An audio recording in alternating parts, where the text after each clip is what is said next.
Откако хрватската влада понуди по 200.000 куни за секој селеник што ќе се врати во државата, како дел од пакетот демографски мерки за ревитализација на земјата, за еден месец се пријавило само едно лице.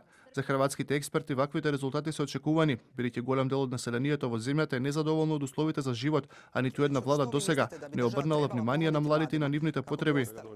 Треба да се прашаат младите зошто си заминуваат, бидејќи повеќето од лицата кои си одат се млади. Пред се станува збор за екзистенција, работа и средена држава. Треба да се понуди многу повеќе отколку некоја ваква мерка. Луѓето повеќе не веруваат во ветување на политичарите. Од Светскиот младински сојуз во Хрватска велат дека на младите треба да им се понуди многу повеќе од 26.000 евра, колку што ветува хрватската влада, ако сакаат тие да се вратат или пак да останат во земјата. Важно е да се регулира деловната клима за инвестирање, да се подобрат условите за работа на пазарот на трудот, да се обезбедат подобри работни места и повисоки плати, да има подобри услови за обезбедување на дом и усогласување на семејниот и деловниот живот.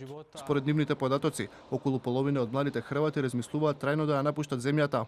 Голем дел од помладата популација во Хрватска вели дека сите влади во изминатиот период повеќе внимание посветувале на постарата, отколку на помладата генерација, а како причина за тоа се наведува дека постарите луѓе имаат многу поголема веројатност да излезат на избори и да гласаат. Од хрватската влада соопштија дека за оваа мерка се обезбедени 1 милијарда и 200 милиони куни, а иако е рано, очекуваат најмалку 5.000 хрвати да се вратат во државата.